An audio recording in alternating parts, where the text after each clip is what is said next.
هو في الحقيقة أنا جاي للدكتور أحمد سامي، لأن أنا عامل العملية بتاعتي الظهر بالشفط من سنة 89، ولغاية دلوقتي الحالة ممتازة جدا، وبنمارس رياضة والحركة، ومفيش أي حاجة تعوقني، وأنا ما كنتش مصدق نفسي وأنا بنعمل العملية دي،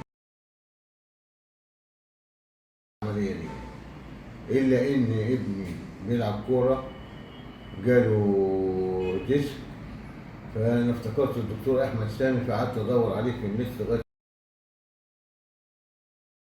ما جبته، وكنا عاملينها في مستشفى الدكتور مصطفى محمود. رحنا الجامع الأول وحصل الكشف للدكتور سامي، وربنا وفق وعمل لي العملية، وأنا ما كنتش مصدق، وكانت عملية جامدة جدا، وأنا سعيد بيها. وكنت من أي واحد لازم بنصحه إنه يعمل العملية دي، لا فيها جراحة ولا فيها أي حاجة، عبارة عن خرم زي أرجوك قلب الجاف من الظهر، وبيشفطها ويديك الغضروف في إيدك وأنت ماشي.